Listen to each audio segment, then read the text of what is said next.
This is the story of my exploration of the mysteries of Hieronymus Bosch. But first, I need to tell you how my interest in Bosch began. The process of this exploration through the work of this extraordinary and enigmatic painter has for me been a journey in itself, one that started many years ago. I first saw Bosch's paintings in the original in the Prado Museum about 30 years ago. It was my first visit to Spain. I'd gone to the Prado because I knew that paintings by El Greco, Velázquez and Goya were there. I knew that to see them for the first time was going to be a great moment in my life. I hadn't the slightest idea that any of Bosch's paintings were in Spain, let alone in Madrid and in the Prado.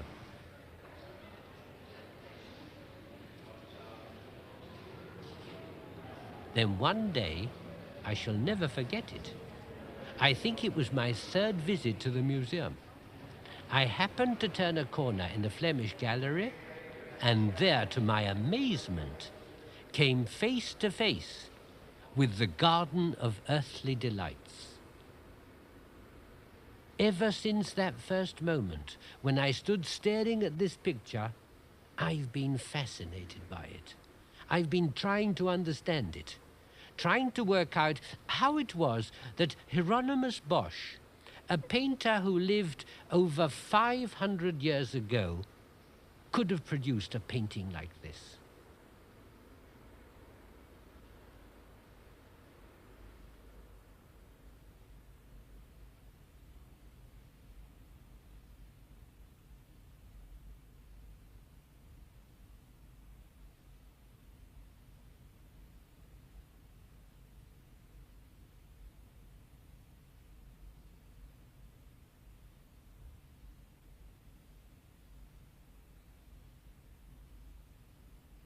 What I wanted to know was going on in these pictures. Those figures there, are they making love or copulating? Why 3? 2 might be respectable, 3's an orgy. The people in the thistle bubble, what are they up to? And those legs, and those giant birds. If, as some have said, it was an altarpiece, it was a very strange work indeed for a church.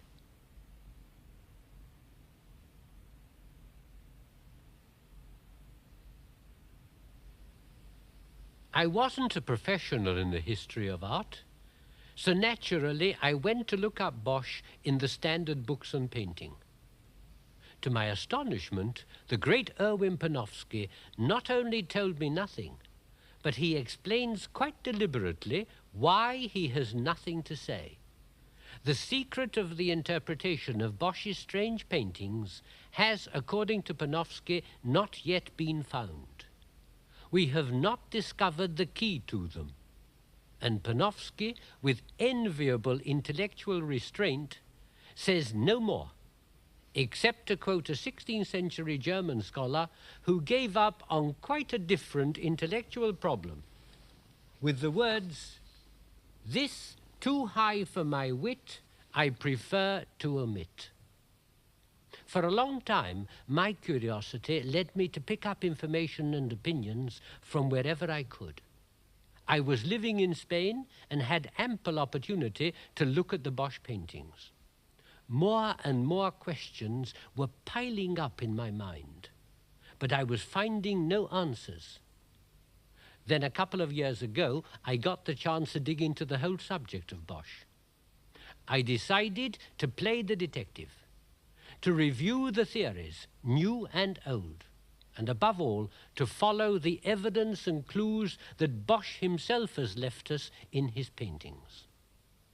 Of the 30 or more of Bosch's paintings that still exist, 8 of them include pretty well all the puzzles I found I had to face and solve. The Garden of Earthly Delights itself, the mystery of mysteries. The Temptation of St. Anthony, which is in Lisbon. The Haywain, another of the Prado collection. And the picture on the outside of the Haywain when it's closed. St. John on the island of Patmos. The peddler, if that's who he is, in Rotterdam. The marriage at Cana, and the adoration of the Magi, one of the few titles you can trust. All the names we have for Bosch's pictures were given them by cataloguers. We don't know what Bosch himself called any of them. I first of all looked for areas of agreement among the commentators and historians of art. To begin with, there are details of Bosch's paintings which are recognizably in the Flemish or Dutch tradition. The Virgin and Child in Bosch's adoration of the Magi is stylistically related to Roger van der Weyden's St. Luke painting the Virgin, which in turn follows the tradition of Jan van Eyck before him, with his little figures in the perspective distance, a trick which Bosch uses time and again. And I discovered for myself two pictures astonishingly alike in style and composition, Bosch's and Gertgen Totsinjan's St. John the Baptist in the Wilderness. Gertgen was from Haarlem and was about 10 years or so younger than Bosch. There can be no doubt that one artist saw the work of the other. But in the surrounding details of the figure of the saint, Bosch is original, himself, and unlike anybody before him. The second thing that everyone agrees about is that Bosch's painting says, it silently speaks.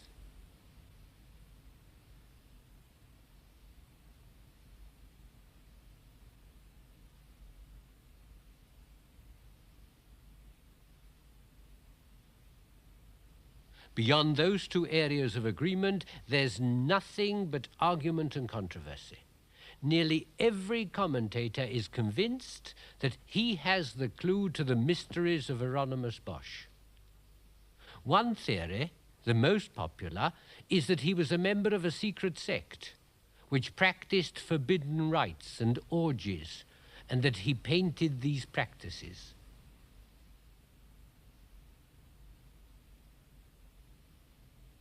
Another, that his entire work is based on astrology and can be read with the help of the signs of the zodiac.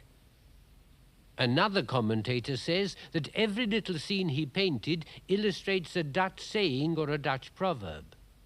And yet another believes Bosch to be a scholar, painting puns in Greek and Latin.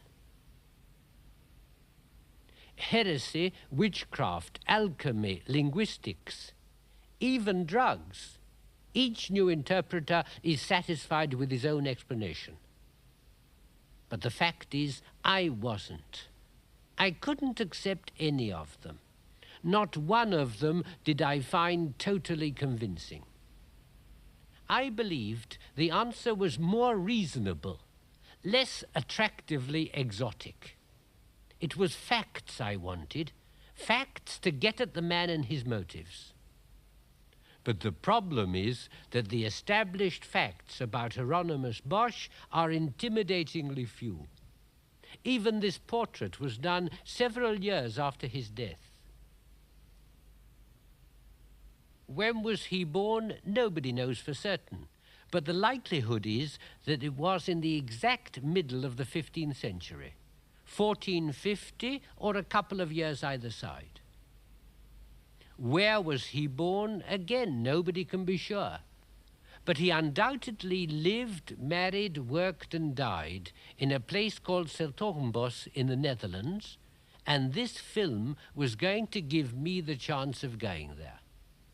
At last I thought I might discover some key to the pictures which had tantalized me for so many years.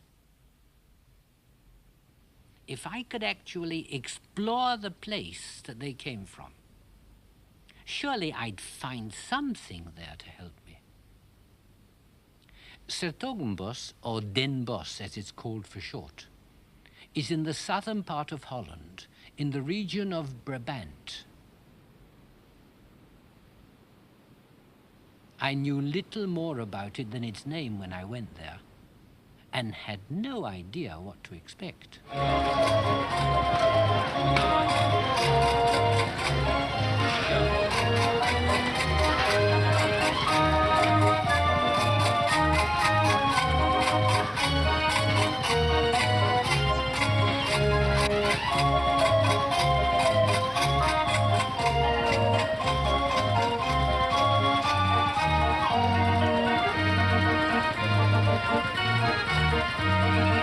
My first reaction was disappointment. I'm not sure what I'd imagined it would be like, but I wasn't expecting such a very ordinary, very commercial, very provincial little town. I couldn't for the life of me fit anybody as extraordinary as Bosch into a sleepy little place like this.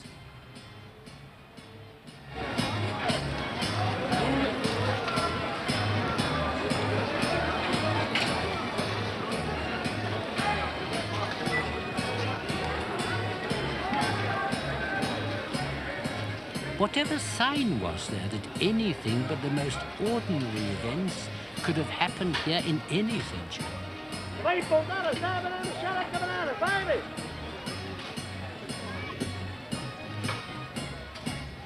The one big occasion of the week is this market.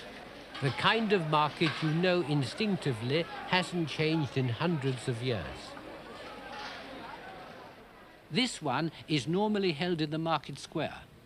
But when I was there, because of road repairs, it was taking place under the walls of the cathedral. It was this great mass of St. John's Cathedral that gave me my first hope. It was the very same church as was being built in Bosch's day.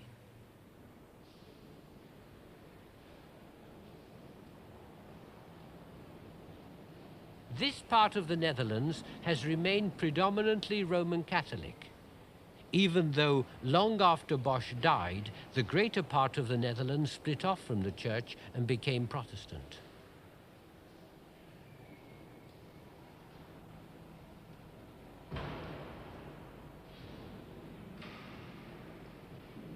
The Virgin that is worshipped daily by the townfolk to this very day is the same one that Bosch knew. But what had caught my imagination was not the continuity of ritual, but to see the church once again full of builders, restorers this time, getting back some of the original color and giving new strength to the old stone.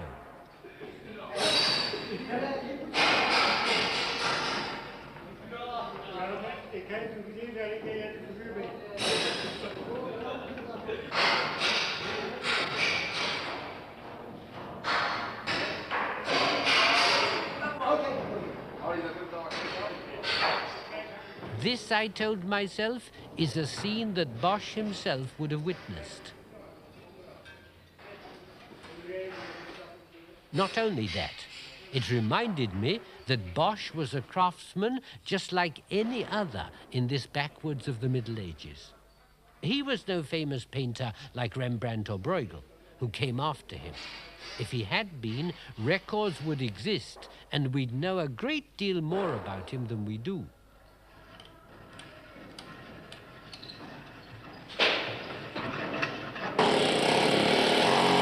As a professional, he was on the same level as stonemasons, carpenters, and decorators.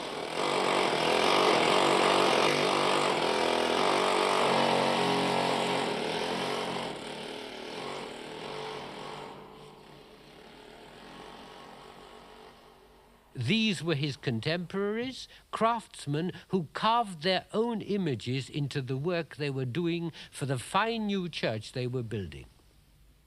It's curious that Bosch never painted a face and said, "That's me." And yet there's a persistent tradition that we know what he looked like.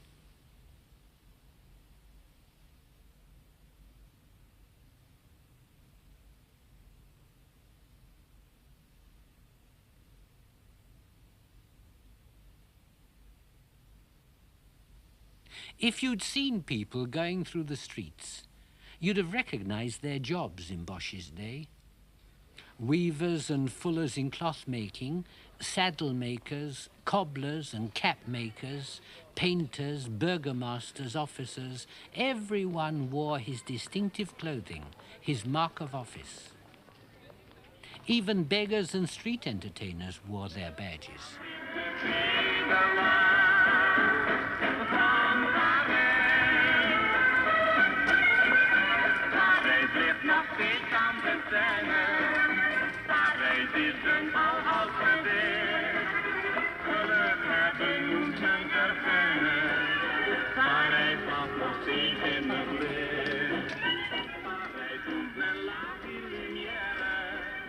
Begging was a recognized profession in Bosch's day.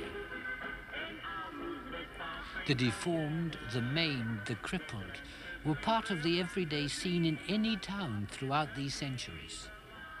And Bosch jotted them down in these quick sketches, just as any other artist would, for future use in one of his paintings.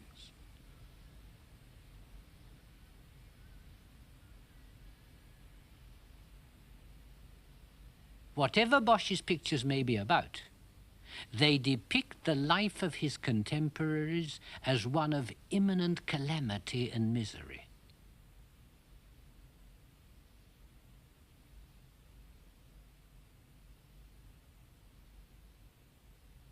Medieval European man was solemn, and smiles weren't exchanged naturally when people greeted one another.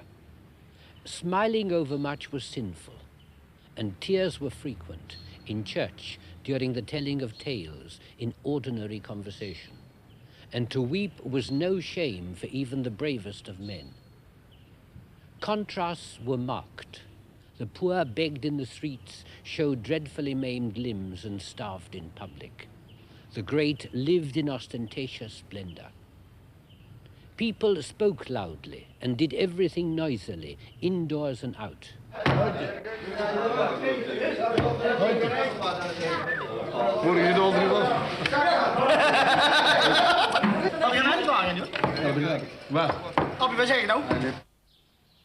But by night, all was silent. The streets deserted except for the homeless and the evil.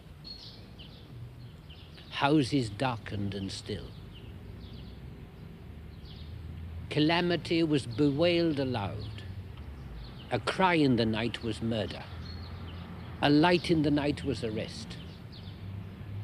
Voices in the night were marauders and evildoers.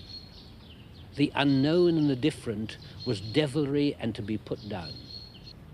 The age was sad, pessimist, expecting evil as man's ineluctable destiny, and snatching at joys because they were inescapably short-lived. Hell beckoned, and the detailed inventory of its tortures was known, studied, embellished, and brandished before children and adults. Heroic virtue and the intercession of saints might save some, but most, the most by far, were damned.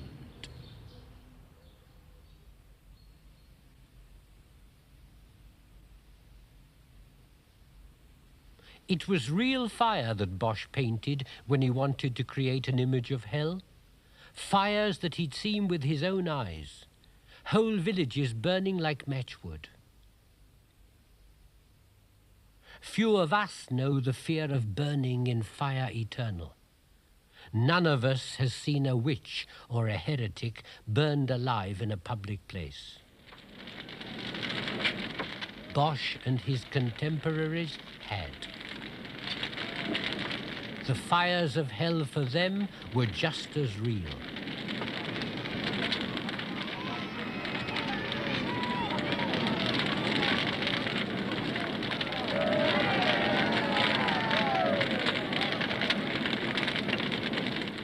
With details like this, how can we not believe he'd seen the blast furnaces burning through the night, the revolutionary new iron-smelting technique near the city of Liège would have been the talk of any town. Liège, the diocesan centre for his own church of St. John. Now that I was in Den Bosch, I felt more and more convinced that certain things that we find so extraordinary in many of Bosch's paintings were in fact taken from the experiences of his daily life. It was for this reason that I was particularly interested to see a painting showing exactly what the town was like in Bosch's day. Now, this is a painting which is approximately in the time of Bosch, you say, but we call him Jeroen Bosch. Approximately, it is dated about 1530.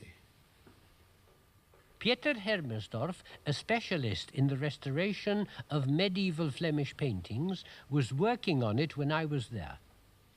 It was painted on wood panel like any of Bosch's paintings.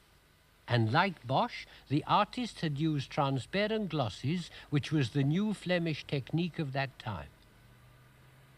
The subject is an everyday subject. The wool market in Bosch, Den Bosch, where Jeroen Bosch lived.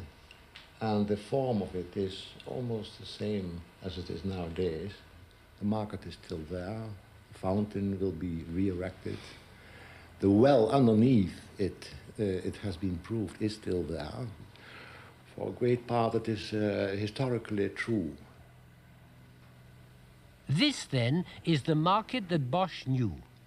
He would have walked through it to get to his house in this very same square. He ate food that was bought here, and wore clothes that came from here, and knew houses that stood here.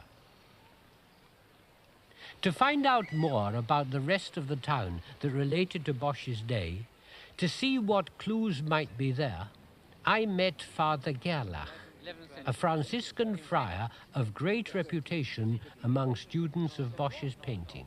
In the time of Jeroen Bosch, it was the church. It was not a cathedral. No, it was the beginning of the church of St. John's. Church, and the church was volended. Ended? Yes. Finished. Father Gerlach has lived for years in Den Bosch and verified every building that existed in Bosch's day. With him and another medievalist, Father Servus, we wandered through the alleys of the old city and traced the boundaries of the old town. I asked him about the two schools of the Fraternity of the Common Life that were once there, at one of which the great Erasmus studied. I wasn't aware then what a vital clue the existence of the Common Life Fraternity was to prove for me. But on the other side is the house where he had his workshop. Voor de workshop. En weet je waar hij was met zijn vrouw? Where he lived, yes. Waar hij getrouwd is geweest en waar hij ook gestorven is. Hoe is died? And where he died, in this house. In the other house. Bizarre as it may seem looking at the place now, this men's outfitters is in fact on the site of the house where Bosch had lived. By the rivers of Babylon. Here I was told he'd set up his workshop and lodged his apprentices. And there he went, when he remembers. The only part of the house left which is anywhere near genuine is the cellars. To my surprise, the owners had never been down there. They even had to force an entry for me.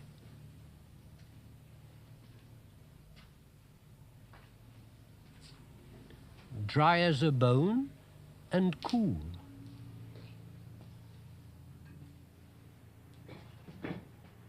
Here, I told myself, Bosch would have stacked the wooden panels and the materials for his paints. But that's anybody's guess. It didn't get me any further. The cellar steps led out onto the street. I had to circumvent iron bars and the dirt of ages to get up them. I was back where I began, in the market square.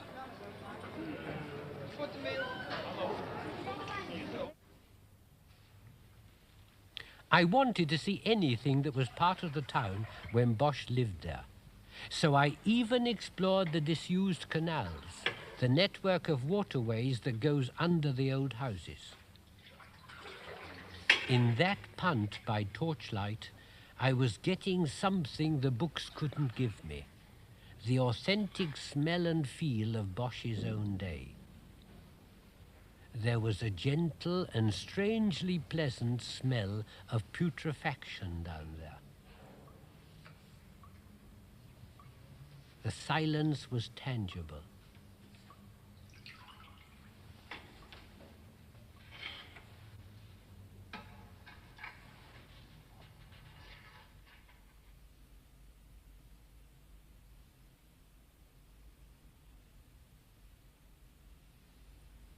My imagination was taking me into the dream world of Bosch's fantasy. I had to pull myself together and get back to real fact. Start with his name. His real name was Jeroen or Joon van Aken, and his first name was often given in the Latin form of Hieronymus or Hieronymus. He used the signature of Hieronymus Bosch, taking as his surname the substantive part of the name of his city. It didn't surprise me to find that even in this sleepy little town, as I'd called it, records went back many hundreds of years. They have a rich library of documents. In them, there are references to his grandfather Jan, who was a painter, and to his father and uncles who were painters, and to his brothers who were also painters. We know that when he was about 30 or so, he married a woman of good family called Aleet van Merwene.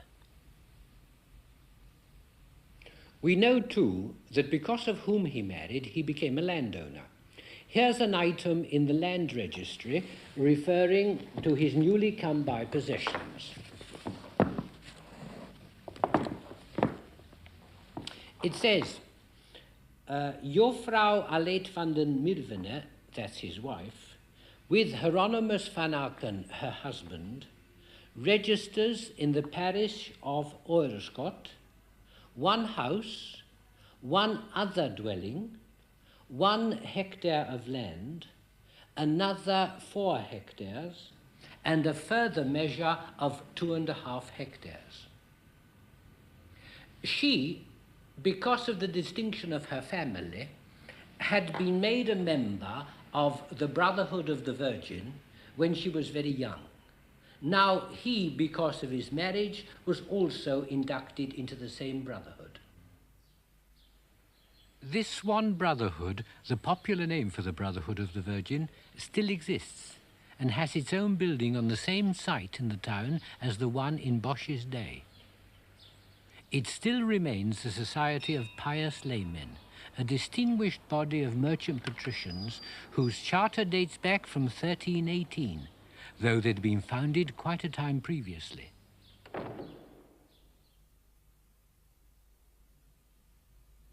They organized church services, a choir and processions, and had a chapel of their own in St. John's Church. Their banquets were great occasions, and Hieronymus Bosch, after rising to the dignity of a notable among them, presided over their banquets, or, as they said, spread the cloth, at least twice in his own house. A great moment always of their feasts was the eating of 1 or more roast swan.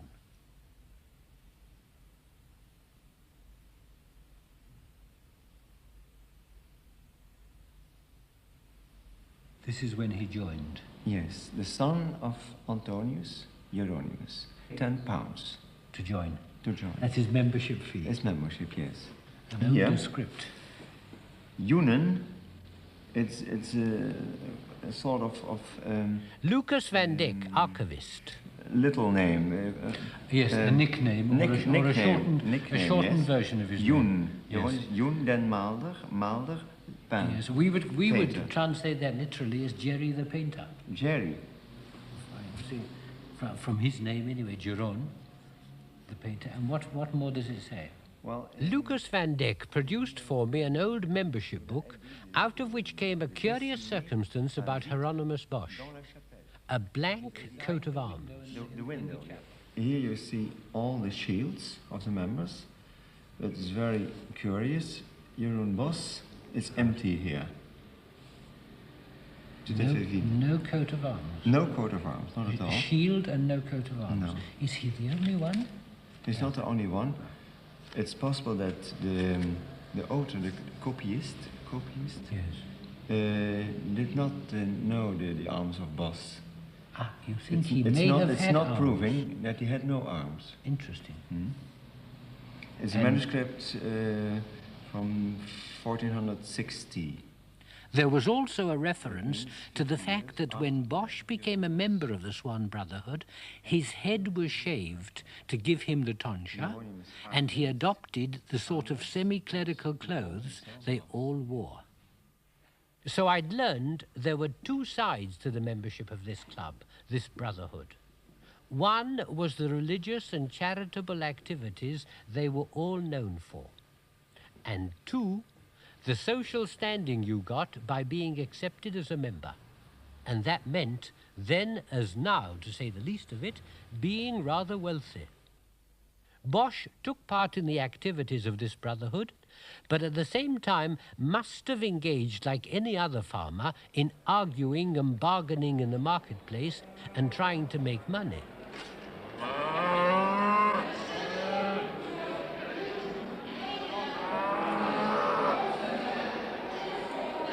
Yet in spite of these two associations, there was something in him that made him bitterly angry at the idea of using the whole of life to try and increase worldly wealth.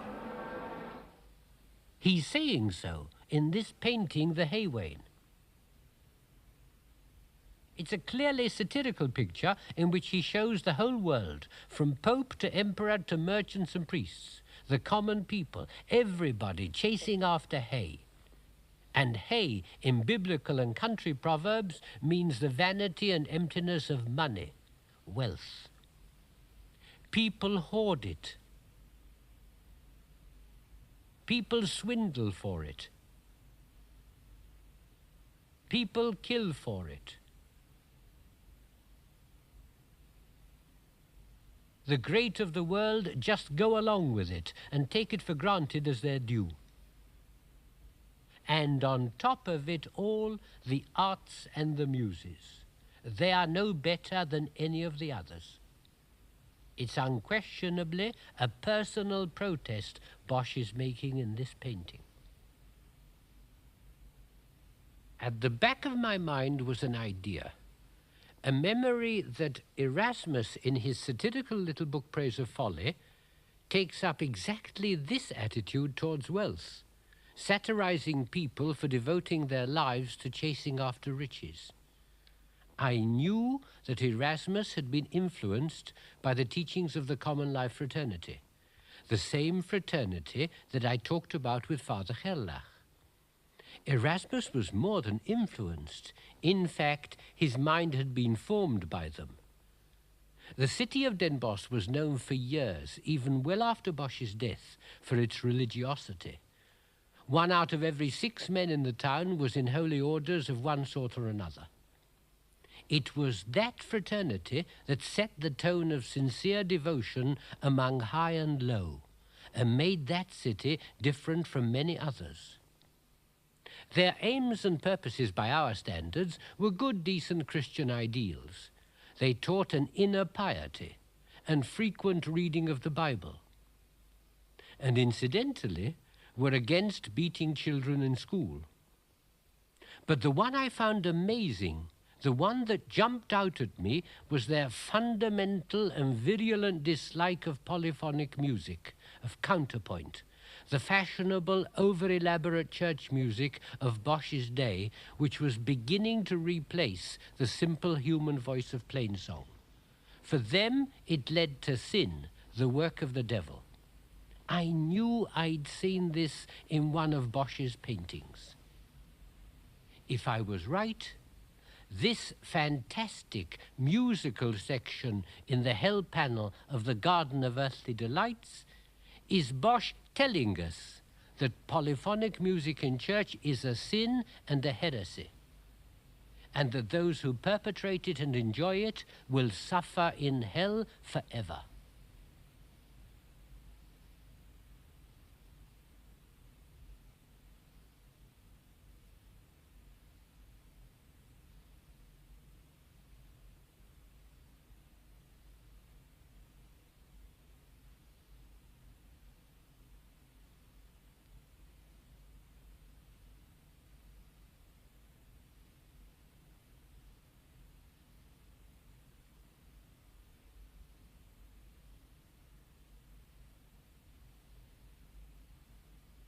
I'd read at least a dozen complicated and contradictory attempts to explain this strange group.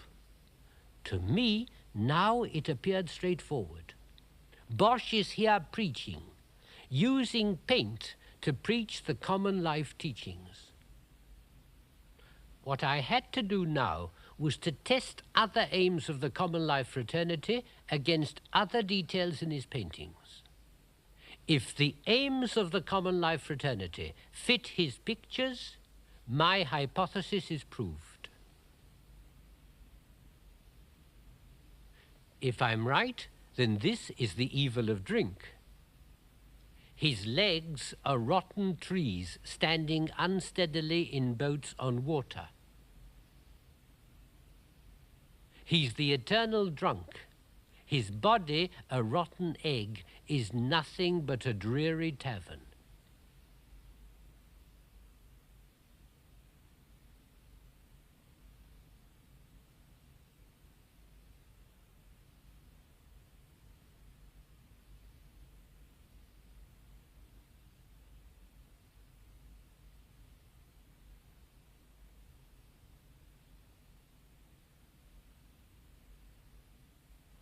This would be gluttony, not as the books told me, a devil in hell swallowing sinners and defecating them.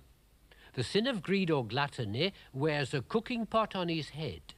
His body is the color and pattern of a common ceramic cooking stove. His hands are the two-pronged fork of the period. His feet are stuck in kitchen jugs, and he sits on a cucking or shitting stool. A glutton is eaten up by his own sin, wastes his money on it, Bosch is saying, and it all ends in vomit. The waste of time and life involved in gaming, yet another diversion from the search for salvation. The inevitable accompaniment? Girls' lust. I now believed I was on the right track. If I was right, Hieronymus Bosch was a fierce and pious Christian, a follower of the teachings of the common life, the fraternity which had taught him as a boy, the fraternity which was to teach Erasmus 20 years later in one of the very same schools of Den Bosch, the fraternity whose seminal figure, St. Thomas à Kempis, has left us that beautiful, pleading little book of advice, The Imitation of Christ. Erasmus the scholar, St. Thomas à Kempis the gentle mystic, and a simpler, less intellectual man, Hieronymus Bosch, the painter of Den Bosch, were after the same thing. Bosch was in his painting, and I don't doubt in his life, pleading, threatening, cajoling for a return to the faith of the true church. His Gothic, like that of the church he watched going up and prayed in, was still pure and white.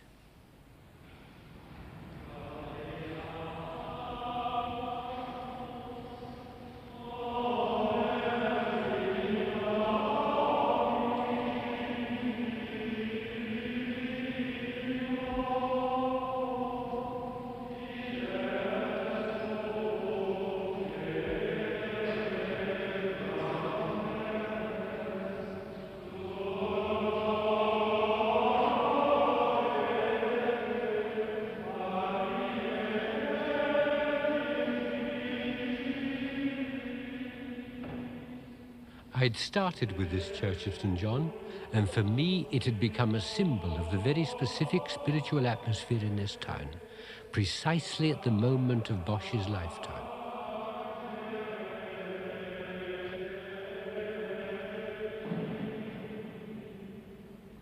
The people who prayed and worshipped daily here were instilled with the rhythms, the intonations, the words of the Latin Bible.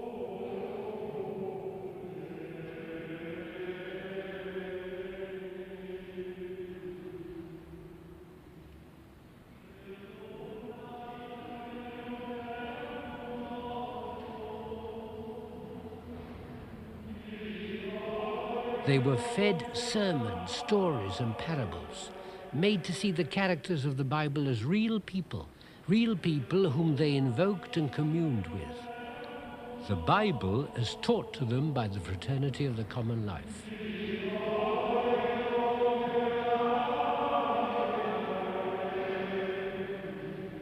I left Den Bosch with a conviction that the fraternity's insistence on the Bible was the main key to Bosch's paintings. I decided to use it, the Bible, on a painting that had been termed a problem picture, St. John on the island of Patmos. No one up till now had told me what this strange creature was doing in the picture.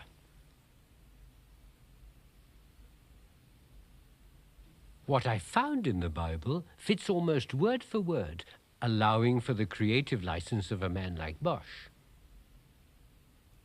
I, John, was in the isle that is called Patmos, and the shapes of the locusts were like unto horses prepared to battle. Not quite. Bosch has invented one little man type, and he has to do for all the locusts. And on their heads were, as it were, crowns of gold. That's the fireball thing on top of the helmet. And their faces were as the faces of men, and they had hair as the hair of women, and their teeth were as the teeth of lions. No teeth and no hair, and that face looks like the artist to me. And they had breastplates, as it were, breastplates of iron, yes, indeed. And the sound of their wings was as the sound of chariots of many horses running to battle. And they had tails like unto scorpions, and there were stings in their tails, and their power was to hurt men 5 months.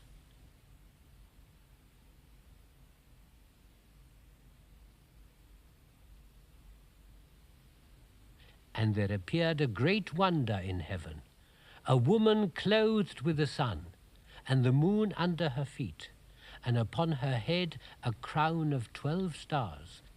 And there they are. I never noticed that moon until I read those words. It's important to remember that all the names we know for Bosch's pictures are invented by others. Nobody knows what Bosch called any of his paintings.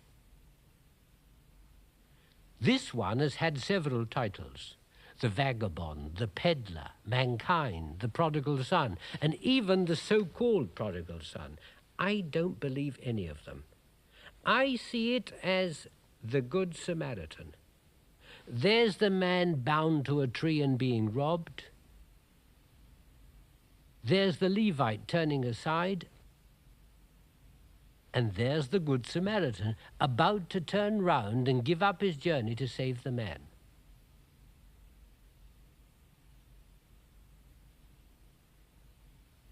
The other very similar painting in Rotterdam carries the same confusion of titles. I've got to admit that the Rotterdam one has so far got me puzzled. Everything seems to concentrate on a tavern brothel in the background, somebody trying to seduce a woman, a man pissing against the wall, a woman looking out of a window straight at us or at the central figure, the whole house falling to pieces. The man in the center I find very difficult to explain. There's a sort of double symbolism about him. 2 hats of different kinds. Why? I don't know. Why 1 shoe, 1 slipper? I've no idea, and no one else has provided a complete explanation I can accept. But one thing I'm sure of in this painting is that Bosch used his own face for the man, the face that appears in so many of his paintings. That nose is unmistakable. Proof or no proof, I'm satisfied that's our man. All this time, I'd been trying to build up for myself a picture of a real man, not just a name, a man who'd lived in a specific place at a specific time. It's an impossible thing to do, bridge 500 years. But I felt I had to try to understand the man's character through the paintings that were left to us. And I see him as a man of many angers. He's furious at the gullibility of the people around him. Materiaal verwerken wat u maar wilt. Nou begin een stukje merbouw, de meesten van u kennen dat wel. U mag dat ook zelfs tegen de draad verwerken. Hoewel dat natuurlijk niet de bedoeling is, maar het is ook gelijktijdig een fantastisch schuurblok. Komt u wat dichterbij, als u wilt, ik bijt niet hoor. En de meesten van u, die kennen dacht ik de naam David wel. U heeft een kwaliteitsproduct waar u altijd fabrieksgarantie op heeft. Ik geef u ook volledig naam en adres erbij. Hier heeft u inzittende vlakschaaf, met aanslagers als sponningschaaf, schuurzooltjes erbij, 2 beteltjes, 6 strookjes schuurpapier. Kost normaal 24,90. Ik verkoop hem compleet voor 22 gulden. De reservebeteltjes dat u net vroeg, die kunt u in doe het zelf. Any tub thumper, any quack, he's saying in this picture, is able to deceive us. A trickster in any street at any time. It's called the conjurer.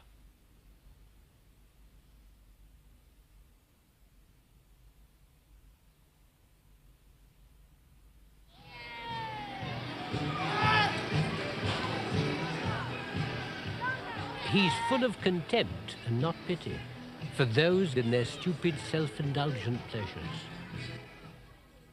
The Ship of Fools. It's an old and well-worked theme.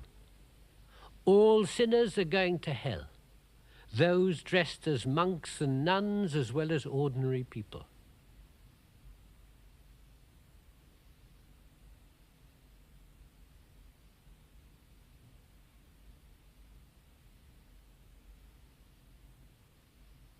Bosch was obsessed with sin, and into this painting, The Temptations of St. Anthony, he put all the burning passion he had inside him.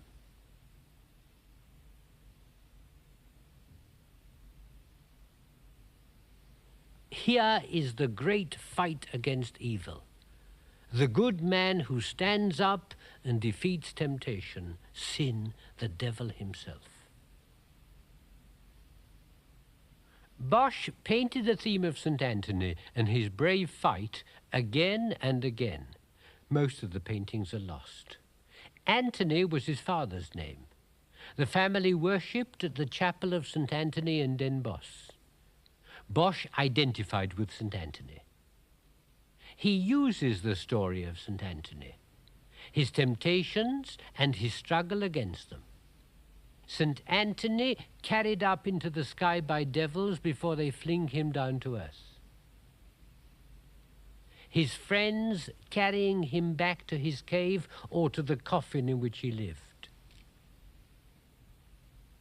The saint surrounded by temptations. The devil queen who tried to seduce him. But the real purpose of the triptych is the denunciation of sin, the sin waiting everywhere to trap mankind, the sin which is blasphemy, bewitchery, the devil's doing.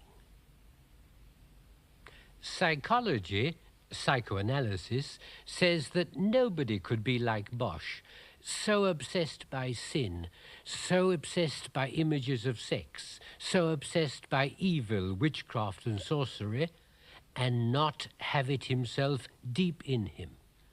Of course he had, and he knew it.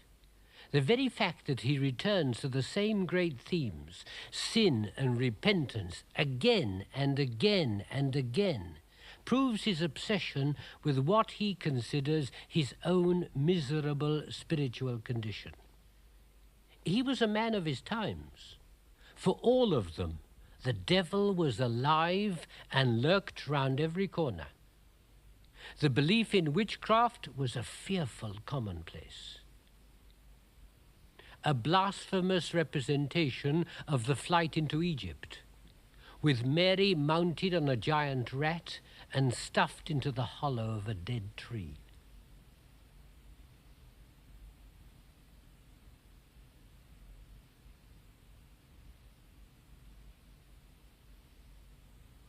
A blasphemous mockery of the adoration of the Magi, with the black king spread-eagled, Joseph behind Mary in the background as usual. One of the kings petrified, and the third encased in armor.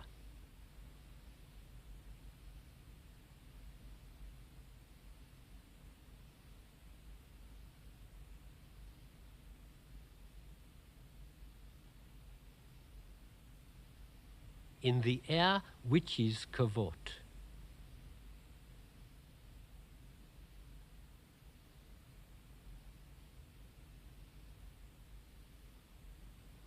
The devil bending over for his behind to be kissed was typical of a witch's Sabbath.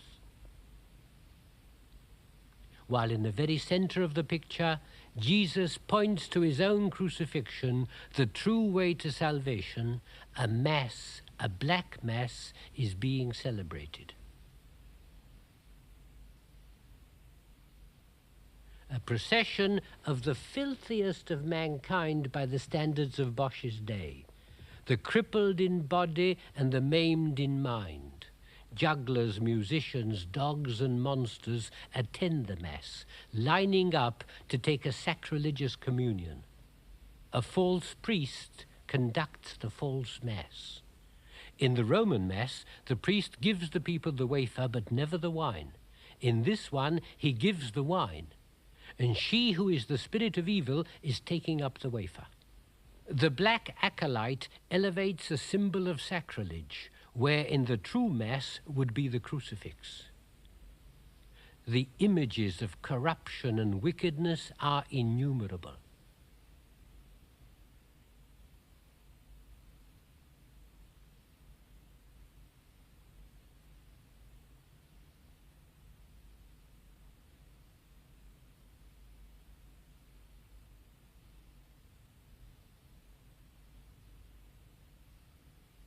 Yet, says the story, the mighty power of the goodness of Antony was proof against all this evil. In Hieronymus Bosch's list of the great, the greatest. Super Antony indeed.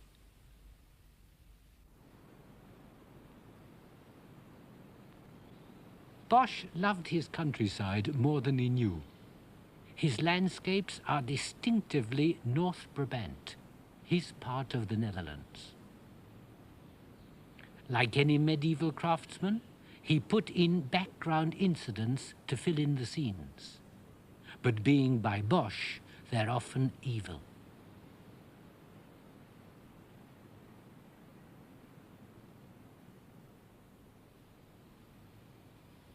He put in complete little vignettes, as though spying on people from far away. In the open-air museum of medieval buildings at Bokrijk in Belgium, which is also part of the Brabant region, I've seen buildings which could have come straight out of a Bosch picture.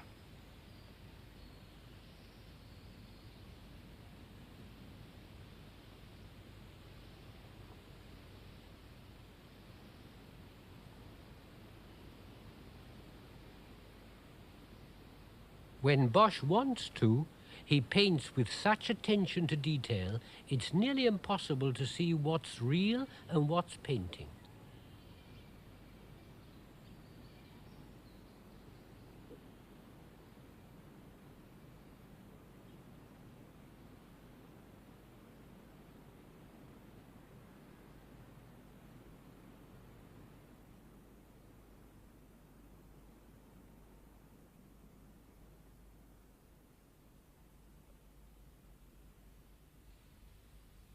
But even a familiar subject like the Adoration, painted by Bosch, has more in it than a first glance can take in or understand.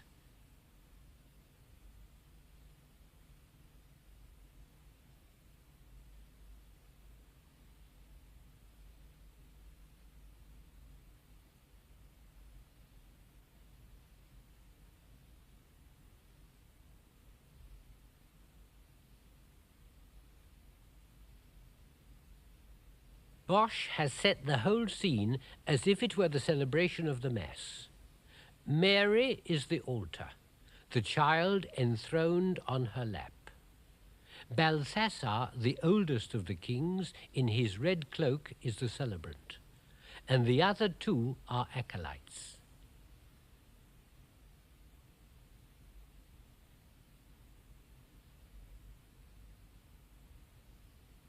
Caspar must be one of the finest figures Bosch ever painted.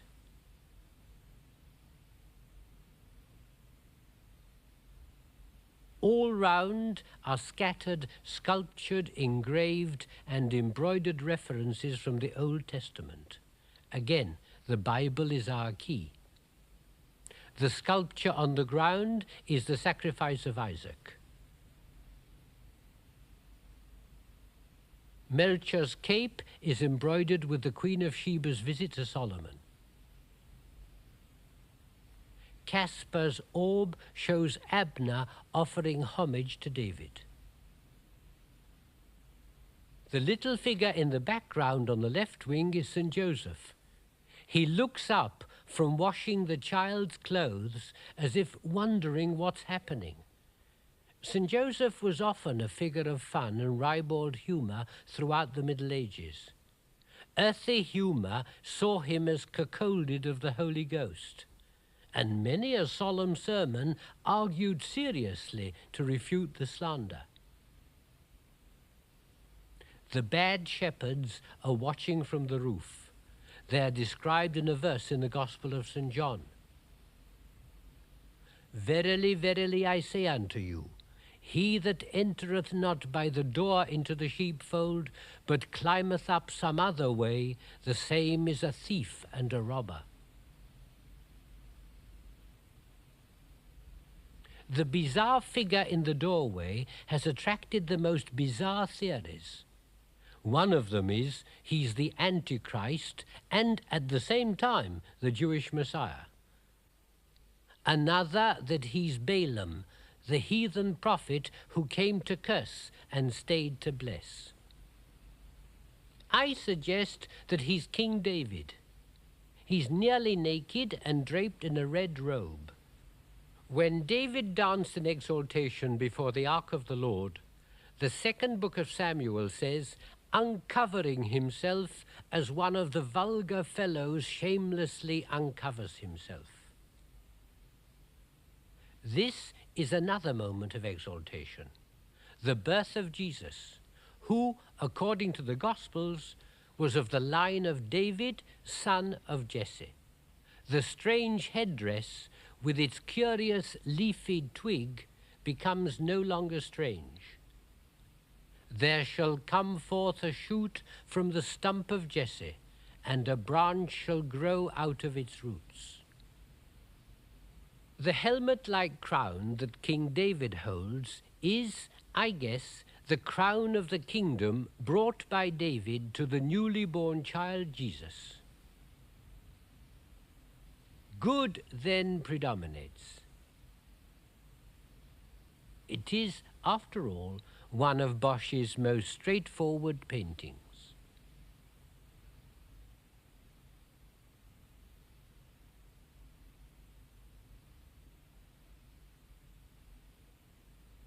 This picture, called The Marriage at Cana, is a much tougher one to interpret. Nobody offers a complete explanation. It's a puzzle picture. The kernel of the Cana story is there. There are the jars being filled with the miracle water turned to wine. 6 water pots in the parable, 6 stone water pots in the painting. But there's a lot that needs explaining. There are strange things going on in the background. A swan is being brought in, spitting fire. A curious crouched piper in a sort of minstrel gallery. A man gesticulating in the background. The guests are in outdoor clothing. There's a curious little robed figure offering a chalice of wine right in the middle. I think it's 3 separate meals, 3 Bible incidents. The marriage of Cana, that we know. For the outdoor clothes of the guests, I went to Jesus' parable about the king who had a wedding dinner but no guests.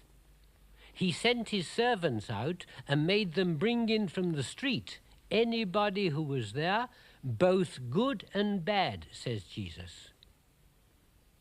And the third incident is the tax gatherer who was so short that he climbed up a tree to see Jesus, and in reward, Jesus promised to come round to his house.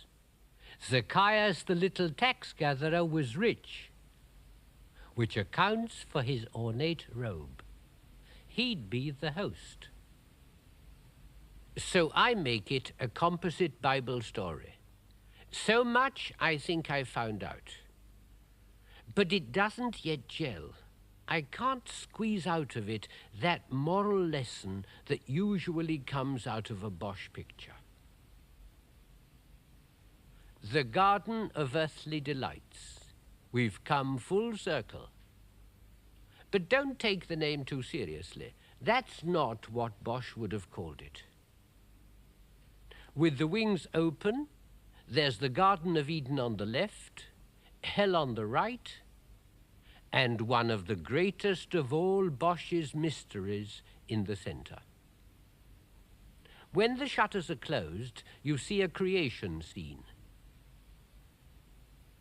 In the top left-hand corner is God looking at a book, and below him, the new made world. The world is a book written by the finger of God. The book held by God, in my opinion, refers to St. John's creation. In the beginning was the Word, and the Word was with God, and the Word was God. All things were made by him, and without him was made nothing that was made. On the top of the outer wings, Bosch puts in Latin a verse, which in the Vulgate version of the Bible he knew, occurs in identical form in two separate psalms. For he spoke, and they were made. He commanded, and they were created. It seems to me to be only common sense to take the hint and go to both psalms to see if any other part of them is represented anywhere in this series of paintings. And listen to what you find when you look. By the word of the Lord the heavens were established, and all the power of them by the spirit of his mouth, gathering together the waters of the sea as in a vessel, laying up the depths in storehouses. Gathering together the waters of the sea as in a vessel. Other translations say a flask, a bottle. Laying up the depths in storehouses. The fantastically shaped edifices on the skyline are no great mystery, even though most of the commentators find them hard to explain. They're the storehouses of God's wisdom. Why so exotic? Christopher Columbus came back from his first great expedition across the seas when Hieronymus Bosch was about 43 years old. I see them as Bosch's genius playing with the stories going the rounds about what those men had seen. The fantastic fountain at the very center of the Garden of Eden is really no mystery. In chapter 2 of the book of Genesis, it says, "But there went up a mist from the earth and watered the whole face of the ground." The Vulgate, the only Bible that Bosch knew, instead of mist, has in Latin fons, fountain. And he naturally painted a fountain and not a mist. Bosch places the fountain on a rock encrusted with precious stones. And that I found in the book of Ezekiel. The sardius, the topaz and the jasper, the chrysolite and the onyx, the beryl, the sapphire, and the emerald. Even those little glass tubes are mentioned. Pipes prepared in the day thou wast created. That's how intimately Bosch follows the Bible. And equally closely, I believe, he follows the spiritual teachings of the fraternity in all his paintings. If I now try to look at the center panel of the picture commonly called the Garden of Earthly Delights, through the eyes of a follower of the doctrine of the common life fraternity at the turn of the 16th century, what do I see? Not necessarily the lewdness and the lechery and lust that jumps out at us in the 20th century. It's not nearly as simple as that. It's naked people acting out the varieties of human wickedness in symbolic terms. Of course they're naked. At the day of judgment we shall all be denuded of our draperies without our deceits and our hypocritical coverings. If you see mankind as it really is, you see mankind naked. And that's why all judgment paintings show men and women naked. The teaching of the Church Fathers was that at the last day of judgment, at the resurrection, we shall all come out of our graves in the prime of our lives. Most of us, that is, about 30 years old. And that's why there are no children in the painting.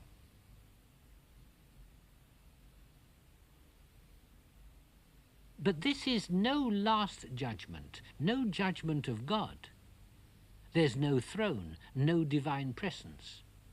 It is Bosch's judgment.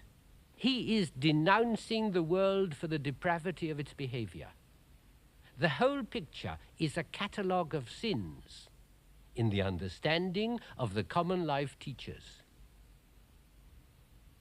This is the epitome of egoism, the concentration in self-indulgence which cuts people off from all else.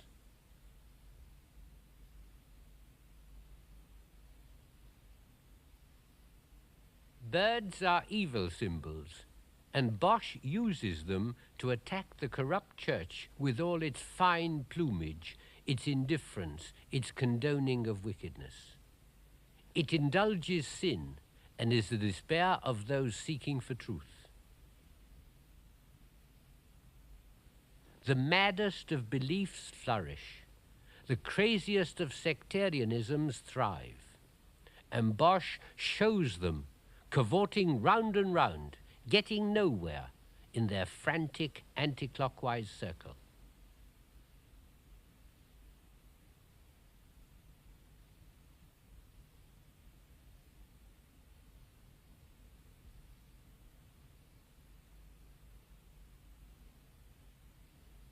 Bosch contrasts the two types of teaching. The theologians enclosed unseeing in the narrowness of their useless argumentations, the cardinal red of their tent signifying the approval of Rome, in contrast to the true schools of simple, clear-seeing faith, the fraternity of the common life itself. The teacher with the mendicant robe, the pupil staring out horrified at the sinful world.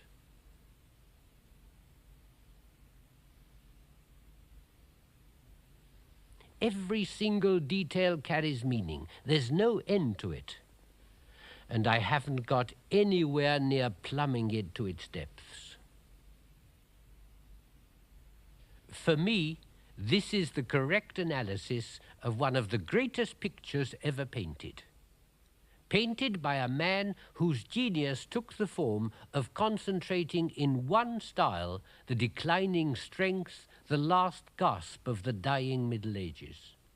A picture done not for any secret sect, but as a teaching and contemplative work, created for a chapel or private devotional place of some God-fearing Christian. Did his contemporaries understand his work? My guess is that many did and many didn't. But I'm certain that he wanted to arouse curiosity. He wanted people to ask. so that they might be answered and thus learn. The symbols are his own. The teaching method is traditional. In Italy, they'd left it far behind. They were worlds away in their thinking and their painting. Leonardo da Vinci, Bosch's exact contemporary, is at a peak of the Renaissance. Bosch was not to know that after he was dead, his imitators used his style as caricature, and that his intensely sincere imagery would be called grotesquerie and devilry.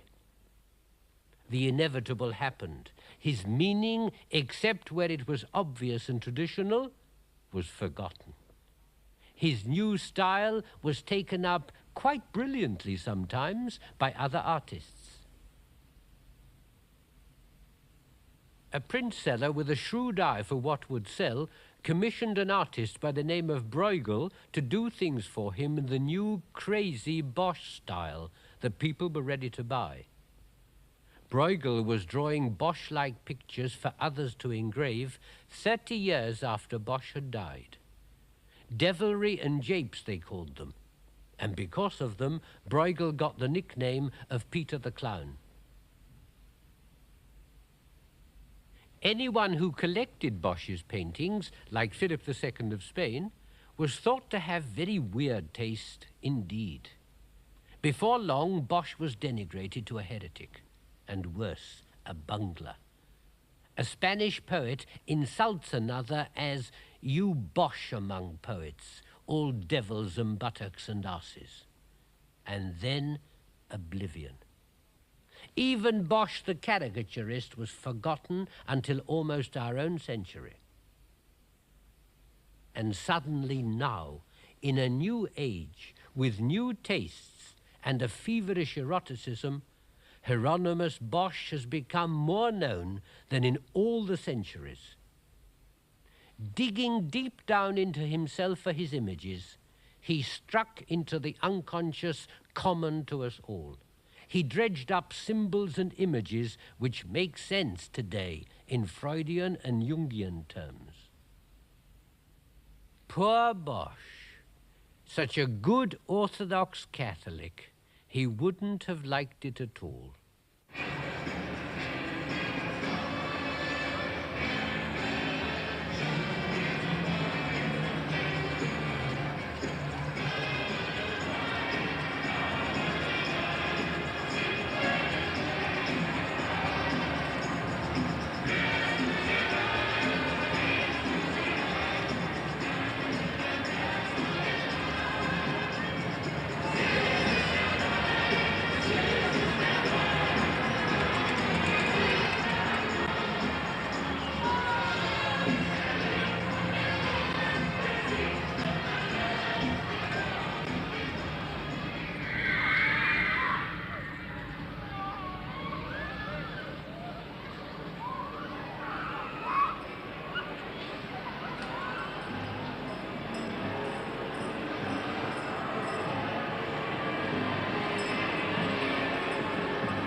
The garden of earthly delights itself, the mystery of mysteries.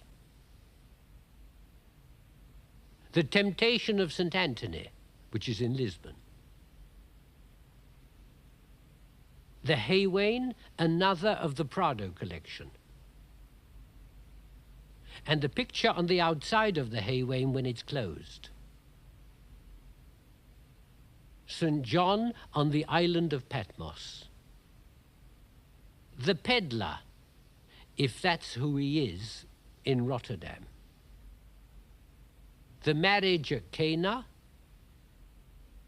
and the adoration of the Magi, one of the few titles you can trust. All the names we have for Bosch's pictures were given them by cataloguers.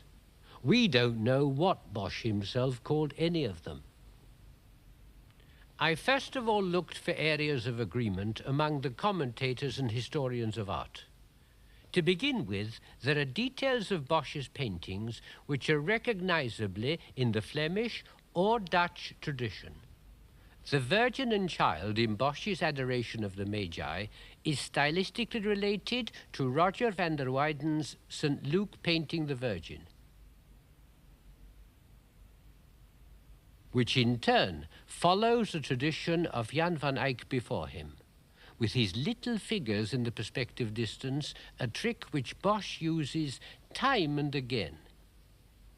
And I discovered for myself two pictures astonishingly alike in style and composition, Bosch's and Gertgen Totsinjan's St. John the Baptist in the Wilderness. Gertgen was from Haarlem and was about 10 years or so younger than Bosch. There can be no doubt that one artist saw the work of the other. But in the surrounding details of the figure of the saint, Bosch is original, himself, and unlike anybody before him. The second thing that everyone agrees about is that Bosch's painting says, it silently speaks. Figures there. Are they making love or copulating? Why 3?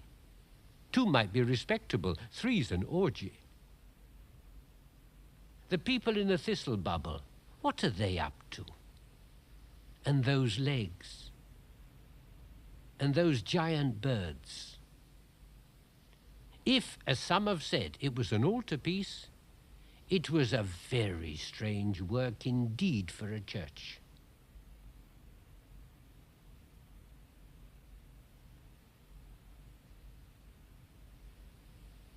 I wasn't a professional in the history of art, so naturally I went to look up Bosch in the standard books on painting.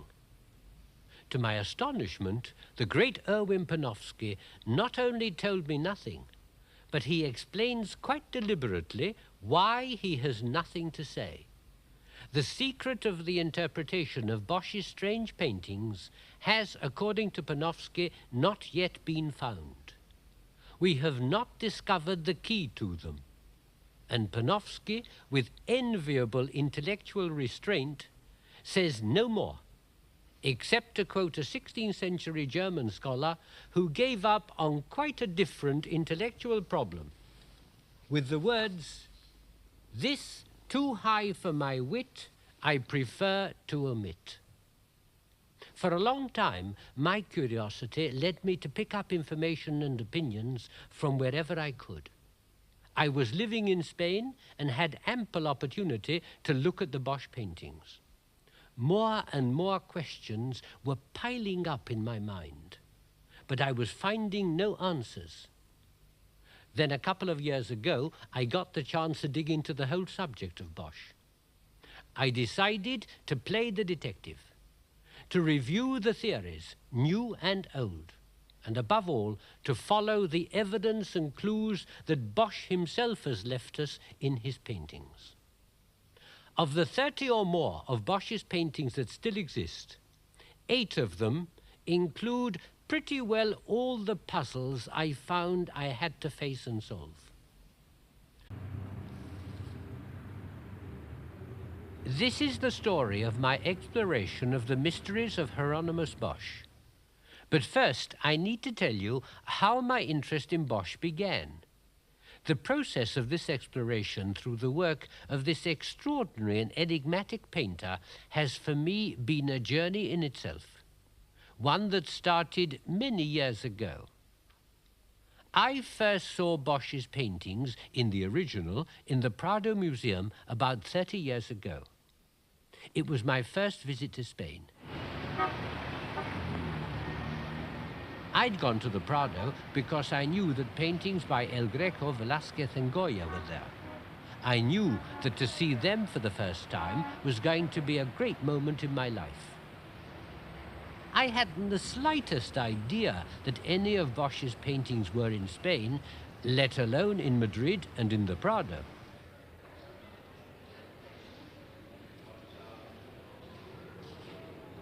Then one day, I shall never forget it. I think it was my third visit to the museum. I happened to turn a corner in the Flemish Gallery, and there, to my amazement, came face to face with the Garden of Earthly Delights. Ever since that first moment, when I stood staring at this picture, I've been fascinated by it.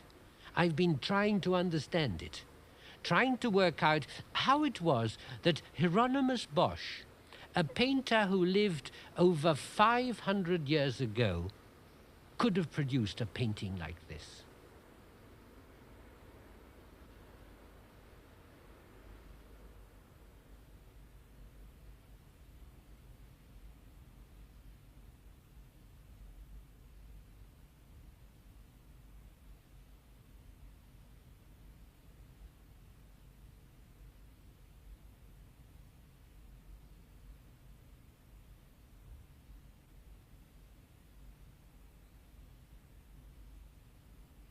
What I wanted to know was going on in these pictures.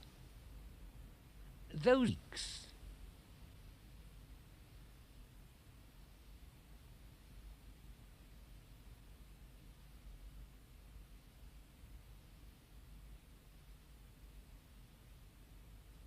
Beyond those two areas of agreement, there's nothing but argument and controversy. Nearly every commentator is convinced that he has the clue to the mysteries of Hieronymus Bosch. One theory, the most popular, is that he was a member of a secret sect which practiced forbidden rites and orgies, and that he painted these practices.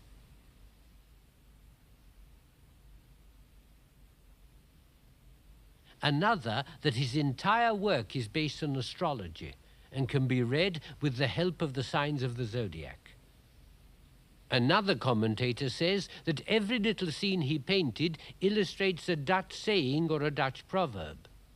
And yet another believes Bosch to be a scholar, painting puns in Greek and Latin. Heresy, witchcraft, alchemy, linguistics, even drugs.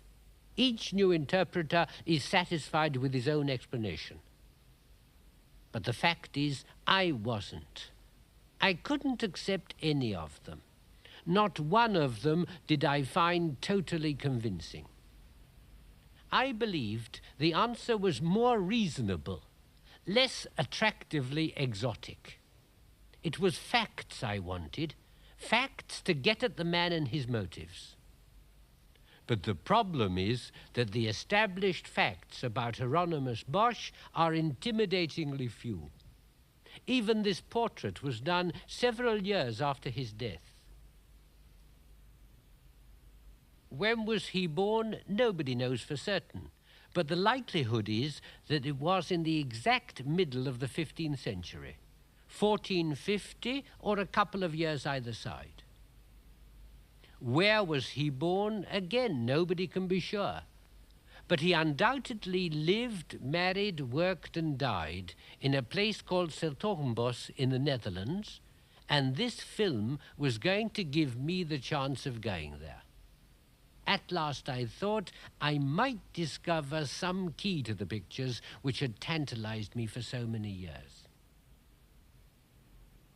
If I could actually explore the place that they came from, surely I'd find something there to help me.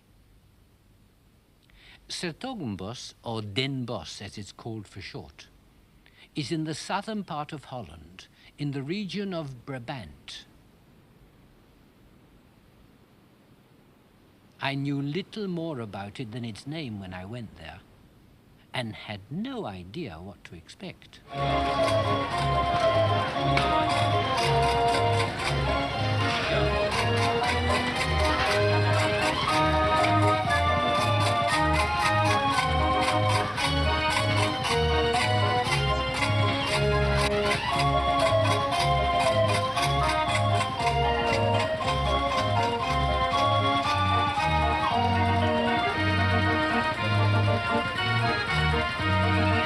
My first reaction was disappointment. I'm not sure what I'd imagined it would be like, but I wasn't expecting such a very ordinary, very commercial, very provincial little town. I couldn't for the life of me fit anybody as extraordinary as Bosch into a sleepy little place like this.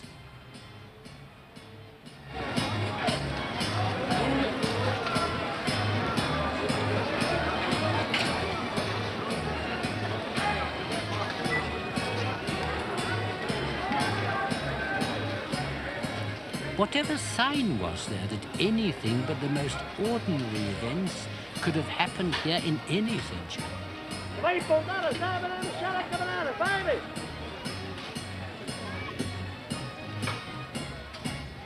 The one big occasion of the week is this market. The kind of market you know instinctively hasn't changed in hundreds of years. This one is normally held in the market square, but when I